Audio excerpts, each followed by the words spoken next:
Hi, this is Charting Man Dan of TheChartGuys.com, home of technical analysis education. Click the link for a free week trial, no credit card required, and gain access to our multiple live broadcasts daily, community chat room, educational videos, nightly watch lists, and more. Invest in your education and future and join the community today. So looking at the recent bounces or the recent explosions to the upside, yesterday it was OPGN.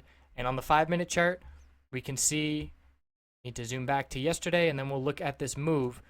So anytime you see a strong move to the upside on a low cap or a penny stock, getting in after the move has started feels like chasing, and that's because it essentially is chasing. And if you're getting in on the initial move, the risk to reward is really a coin flip. It's high risk and high reward, obviously, because it's moving so fast. And because it could hit, you could buy in right before the top, and we could see a quick, 20% drop. That's the way these low caps go. So it's a whole psychological battle that goes on. You see the move, you say, everybody's making money, I want to get in. And a lot of people will just jump in, and then they don't have a stop loss level, they have no trade plan, and then they get trapped, and before you know it, they're down 10, 20% because of how quickly these can pull back.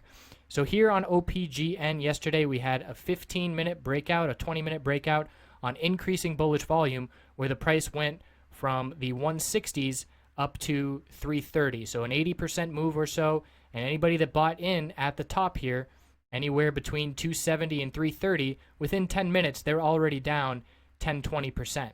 So what we can look for is after the initial move and once consolidation starts, that's when I personally start looking for entry. And yesterday I had a buy order in at 251, and it missed getting filled by a penny, and I missed some nice move to the upside, but I certainly didn't want to be chasing after that.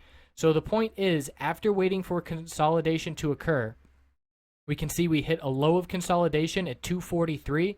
That right there is your reference point. So that is support, and then we traded sideways. So if you're looking to make an entry on consolidation, looking for the exponential moving average support to hold, you're placing your buy and you're putting your stop loss just below that 243 level. That way, if we break and hit lower lows, you get stopped out, and you can certainly protect capital that way. And then if we get continuation to the upside, you can see we saw another huge move later in the day on OPGN, and never would have been triggered out if your stop loss was right below 243, which ended up being a little bit of a double bottom on this consolidation. You leave your stop loss intact while we trade sideways, and then you get that strong move to the upside. So that's the example with OPGN, and today with KONE, we saw the exact same thing. So we were watching a bullish move, and we were up here on this candlestick just above $8 when I was saying do not get in KONE. The risk to reward is not good after that strong a move. And it's the same thing. Look at this consolidation. Let's zoom in a little bit. So we hit the peak. That upper wick shows profit taking. We know consolidation is coming. And then we consolidated and we dropped down. There's that low being established again, 679. So then we continued to consolidate, holding the exponential moving average support. Volume was not indicating a dump. You want to be watching volume on these moves as well. So normal, healthy consolidation going on.